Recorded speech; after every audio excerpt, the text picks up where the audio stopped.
Bendiciones, mis amados hermanos, amigos, familia, qué gusto estar con ustedes una vez más, aleluya, en este glorioso día. Usted y yo amanecimos vivos, bendito sea nuestro Dios, hemos resucitado, a Dios le damos la gloria. Usted se fue a dormir, usted no sabía si se iba a levantar y sus ojos fueron abiertos y está escuchando esta palabra, es suficiente razón para adorar. Papito lindo, te damos gracias por tu amor, gracias porque somos testigos de tu misericordia que todos los días son renovadas. Gracias por darnos esta palabra, gracias por colocar en nosotros ese deseo de vivir a pesar de las adversidades, las dificultades que se presentan en nuestro diario vivir. Tú nos das la fuerza para seguir adelante porque tú no nos has dado un espíritu de cobardía, sino de poder, de amor y de dominio propio. Estoy orando por cada persona que escucha estos devocionales, donde quiera que se encuentren, sean bendecidos ahora en el nombre de Jesús. Amén, gloria al Señor. Le damos la bienvenida a aquellos que ingresaron a los devocionales desde el corazón de Dios. Soy el pastor Fabio Castañeda, donde todos los días usted escuchará una palabra que estoy seguro que bendecirá mucho su vida. Muy bien, continuamos con esta enseñanza. Espero terminarla hoy, si no, pues continuamos mañana bajo el tema para el progreso del Evangelio, basado en Filipenses capítulo 1, del versículo 12 al 18. No lo voy a leer todo porque para ahorrar algunos minutos, pero si usted quiere saber, es primera vez que escucha estos devocionales, pues usted va a YouTube y escriba devocionales desde el corazón de Dios y ahí va a escuchar todo. Usted va a oír todas las enseñanzas que hemos venido enseñando. Estamos hablando, mis amados hermanos, nos quedamos estudiando la parte cuando el apóstol Pablo le decía a la iglesia de los filipenses allí en Filipos, usando el término para el progreso del Evangelio. Hay cosas que Dios permite que vivamos en nuestra vida para el progreso del Evangelio que suena un poco grotesco, no sé si es la palabra correcta, porque a veces a nuestra razón no es entendible. Y se lo para no herir susceptibilidades, voy a dar un ejemplo personal. A raíz de unos tiros que le dieron a mi papá mismo me dijo a mí, cuando me estaban pegando los tiros, porque mataron a mi papá y a mi hermano, y mi papá quedó cuadripléjico, pero mi propio papá me contaba y me decía que cuando le estaban dando los tiros a él, me dice mi hijo, en la única persona que yo pensé fue en usted. De todo lo que me enseñó, de todo lo que me dijo, de todo, porque incluso al día anterior yo le estaba hablando a él del Evangelio y comencé a hablarle y me prestó atención como nunca antes. Y él me dice, cuando me estaban dando los tiros, yo comencé a arrepentirme a mi manera, porque yo no pensé en otra persona. Entonces Dios me lo regaló. Imagínese, le pegaron un tiro en la frente y le salió por la parte de encima de la cabeza, quedó vivo. Es un milagro impresionante. Me duró 1 mes y 10 días. Y mi padre en el hospital, ya cuadripléjico, quedó viva, sino la cabeza para razonar. Yo fui a la clínica y yo le dije, papá, recuerda lo que hablamos ayer, me duele mucho lo que te está sucediendo, lo que te sucedió. Entonces ver a mi papá diciendo, Señor Jesús, abro mi corazón, te invito a entrar en mi vida. Yo dije, casi digo, wow, qué tiros tan benditos. ¡Qué maravilla! Estos tiros que le dieron ayudaron para el progreso del Evangelio. Mi papá recibió a Cristo como único y suficiente Salvador. Dios me lo regaló 1 mes y 10 días y luego se murió. Cuando él recibió a Cristo, yo salí gritando por todo el hospital, que se muera ya si quiere, que se muera si quiere ya. Pero ya Dios me dio el privilegio de que él recibiera a Cristo como único y suficiente Salvador. De esta manera, le doy un ejemplo, el ejemplo personal que yo viví, que viví un tiempo extremadamente duro Y para no herir susceptibilidades ni tratar de decir que su desgracia y lo que está viviendo es porque Dios no contrató los sicarios, Dios no los contrató, sino que hay cosas que van sucediendo dentro de la vida. Y es lo que Pablo está diciendo aquí, porque le dice a la iglesia, miren, este arresto que yo tengo aquí, estos golpes que me dieron, estas pedradas que me dieron, esta situación que estoy viviendo está ayudando para el progreso del evangelio. Entonces permítame usar tus crisis, tus adversidades para decir que tú puedes ser el milagro para otras personas. Es más, mire, Pablo profundiza más. Él dice en el versículo 15, algunos a la verdad, estoy leyendo Filipenses capítulo 1, versículo 15. Algunos a la verdad predican a Cristo por envidia y contienda, pero otros de buena voluntad. Escuches, Pablo está diciendo aquí que existen o van a existir predicadores,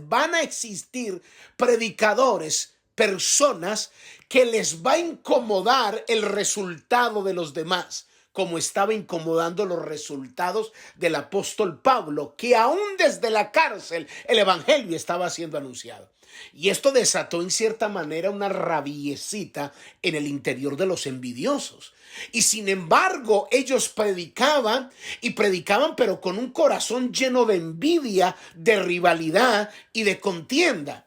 Y esta es la palabra que Dios nos quiere enseñar a través de esto, que usted va a ver y va a darse cuenta que van a venir predicadores y existirán predicadores con motivos extremadamente pobres que para poder fortalecer su mensaje tienen que estar apagando las luces de los demás para poder ellos brillar.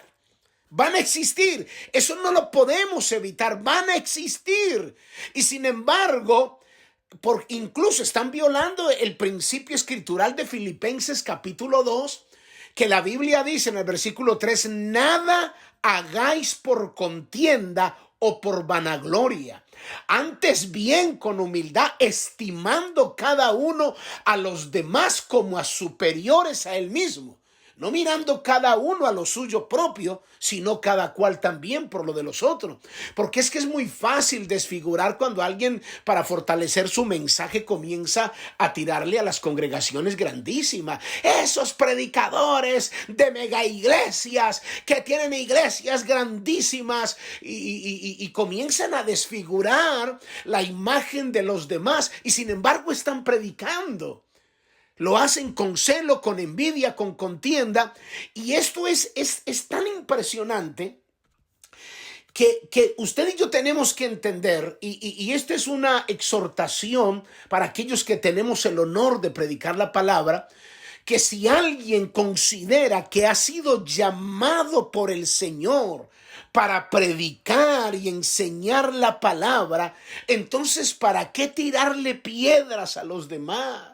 Si los que vivimos en casa de vidrio no debemos de tirarnos piedra, porque tratando de quebrar la casa de otro, termino quebrando mi propia casa. Mi enfoque tiene que ser enseñar la palabra, predicar la palabra y no apagar las luces de los demás para yo poder fortalecer mi mensaje.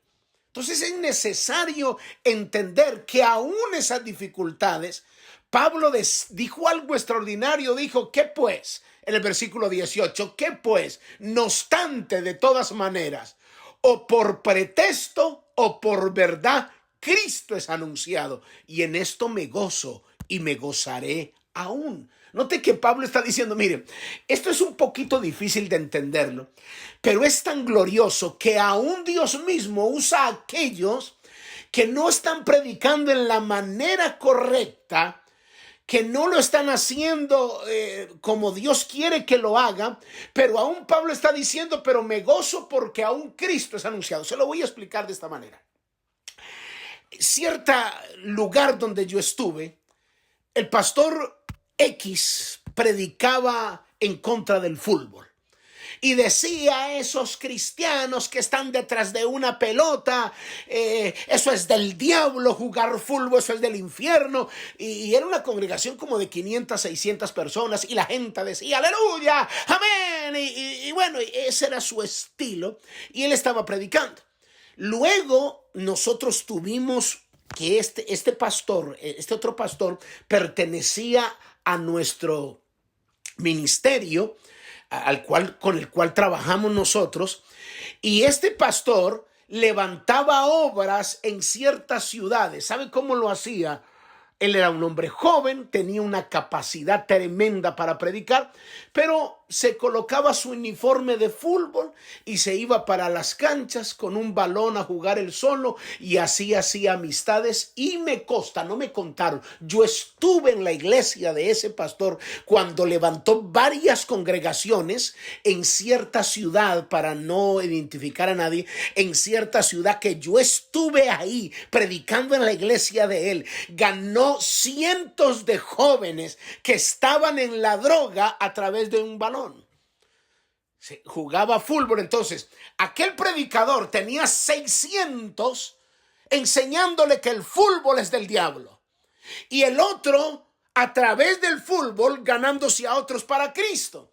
Es lo que Pablo está diciendo, aunque quizás no es correcto como lo está enseñando, y quizás el otro puntos de vista diferentes, pero Pablo está diciendo, no importa, no nos peguemos de esas tonterías y boberías, considerándonos que somos la iglesia perfecta y que la mejor es la de nosotros, porque esta sí es la sana doctrina, porque esta sí tiene la verdad de Dios. Pablo dice, no nos peguemos de esas tonterías, porque por contienda, por pretexto o por verdad, lo más importante es que Cristo será anunciado. El evangelio está siendo predicado. Hay 600 que se pierden el privilegio de quizás patear una pelota con sus hijos, ir a un parque y jugar con sus hijos, porque así los enseñó su pastor, que el fútbol es la del diablo. Entonces tampoco vamos a mandar a ese pastor para el infierno. Ahí están las personas, están creciendo, teniendo sus hogares, están fortalecidos, conocen a Cristo, aman a Dios. Mientras que la otra congregación, a través del fútbol, hacen sus campeonatos y ganan más personas para Cristo.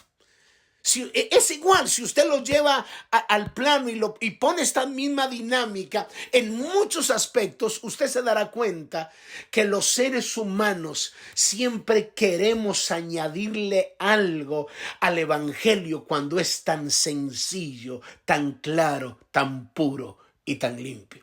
Es lo que Pablo le está diciendo a la iglesia de los filipenses. Es más, déjeme decir esto. Mire lo que dice en el versículo 16. El apóstol Pablo en Filipenses 1:16 dice, los unos anuncian a Cristo por contención, no sinceramente. Y mire lo que dice, pensando añadir aflicción a mis prisiones. El día de mañana le explico esta parte y terminamos esta enseñanza. Padre, yo te doy gracias por tu inmenso amor. En el nombre de Jesús, amén y amén. Muy bien, mis amados hermanos, amigos, familia, cuídense mucho. Bendiciones. Bye bye.